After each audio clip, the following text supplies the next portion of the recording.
এই আইনের বিরুদ্ধে আন্দোলন করে আমাদের ওয়াকফ আবার ফিরিয়ে পেতে চায়। এখানে আমার বক্তব্য শেষ করলাম।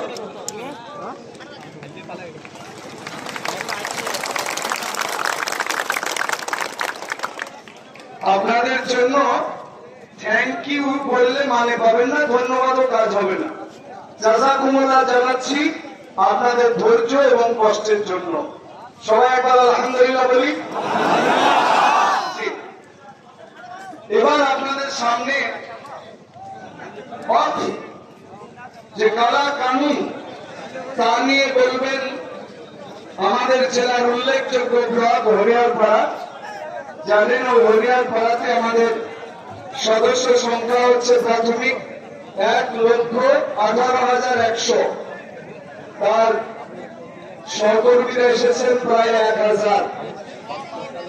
স্পেশাল ভাবে মুফতি ইসরাইল সাহেবের নেতৃত্বে যারা এসেছেন সকলকে জাযাকুমুল্লাহ ধন্যবাদ থাকল। একবার তাদের জন্য হাততালি হোক।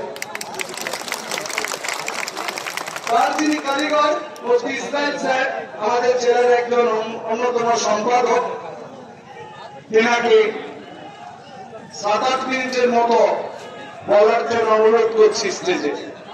আপনারা এবার মন দিয়ে শুনবেন কিন্তু, যেগুলি কাজে লাগবে। আর যে সমস্ত বন্ধুরা আসছে, আপনার আগে থেকে যারা আছেন, কোন স্লোগান আর দিবেন না। দেখেন কাজ হবে এতে, আমরা মহল যত বিগড়ে দিব কাজ হবে না ভালো।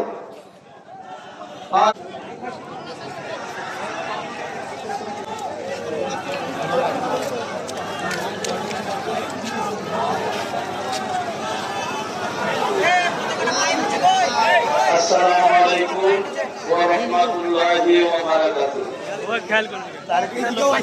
নাহমাদুহু ওয়া নুসাল্লি আলা রাসূলিহিল কারীম। আম্মা বা'দ। ক্বালা নবী সাল্লাল্লাহু আলাইহি ওয়াসাল্লাম